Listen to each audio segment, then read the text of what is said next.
eh. Kasalanan mo. Walang kasalanan si Jordan sa kalasag, Christy. Ikaw lang at saka si Leon yung gusto nilang gantihan. Hindi deserve ni Jordan yung magkaganyan eh. Hindi dapat siya yung nakaratay ngayon. Dapat ikaw na lang yung nabarin. Sana ikaw na lang! Bakit naman sa pananalita niyo? Napahamak si Sir Jordan dahil kay Nanay Christy, pero hindi niya ginusto yun. Manahimik ka. Wait! Sir! Manahimik ka! Sir! Ano? Sali ka dito! Ha? Pinagtatanggol mo yung babaeng yan? Bakit anong tingin mo santa yan? Ha? If I know, baka nga ang saya-saya mo pa eh na nabarit si Jordan. Siguro gusto mo siyang gantihan, no? Dahil ako yung pinili niya, hindi ikaw. Ano ka ba, Shaira? Hindi yun totoo. Kahit hindi na kami ni Jordan, hindi ako galit sa kanya. Ayokong may mangyaring masama sa kanya. Ano ba, Shaira? Tama na! Please. Hindi yun makakatulong sa pagaling ni Jordan. Let's us all calm down and pray. Please. Kung gusto mo akong manahimik, paalisin mo yung babaeng yan. Because she has no right to be here. Shaira, maawa ka na. Ano ba? Huwag mo naman akong paalisin. Gusto ko lang malaman na okay yung lagay ni Jordan. Yun lang. At bakit? Bakit gusto mong malaman? Ha? Christy, matagal ng anal yung kasal ninyong dalawa ni Jordan. Huwag ka na mag-feeling asawa sa kanya. Ako na ang asawa. Ako ang mas may karapatan, kaya pwede ba umalis ka na dito? Paalisin mo yan, Jeff. Sinasabi ko sa'yo. Christine, please, sandali. Sorry. Maybe it's best kung umalis ka na muna para hindi lumala yung gulo. I promise you, bibigyan kita ng update sa kalagayan ni Jordan. Pasensya ka na. I have to go. Balita ka. Pabalita ka.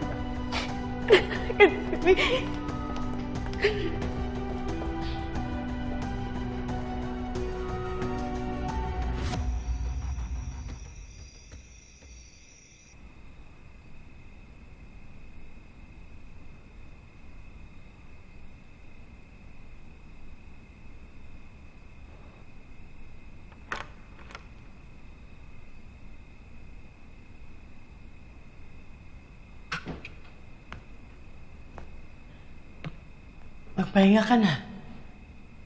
Gigisingin na lang kita kapag tumawag na si Jeff o kaya mag-text.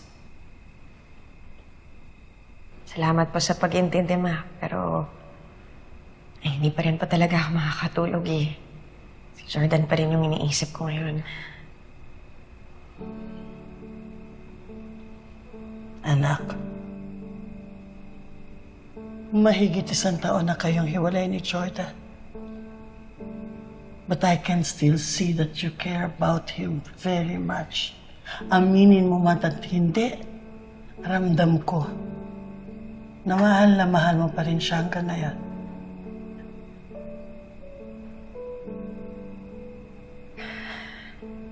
Ma, kasi nung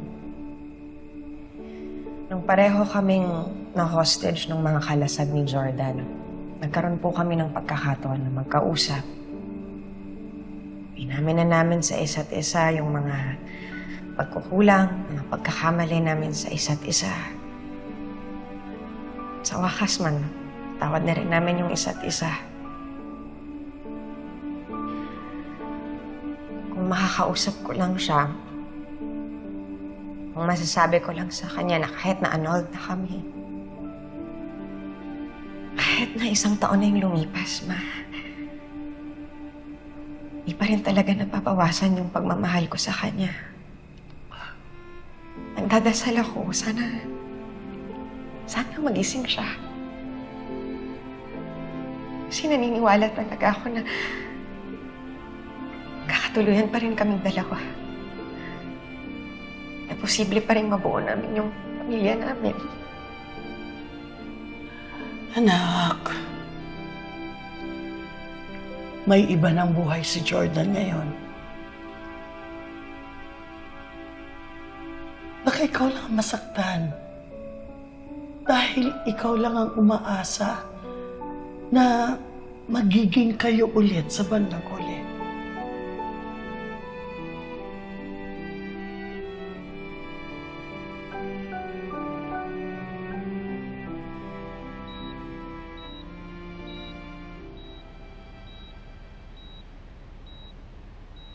Siya, umuwi ka muna. para makapagpahinga ka na maayos. Ako na muna bahala magbantay dito kay Jordan. Okay lang ako, Jeff. Huwag mo akong alalahanin. Paano si Baby Juna? Kasama niya dun si Leslie. Hindi niya pababayaan yung anak ko. Nag-aalala naman ako sa'yo. Wala ka pang pahinga. Hindi ka kumakain. Baka naman magkasakit ka niyan sa ginagawa mo. Hindi ka ba makaintindi, Jeff? I said I'm okay. So don't force me to go home dahil gusto ko akong unang-unang makikita ni Jordan paggising niya. Hindi ako aalis dito hanggat hindi okay si Jordan. I will stay beside him para alagaan at saka bantayan siya.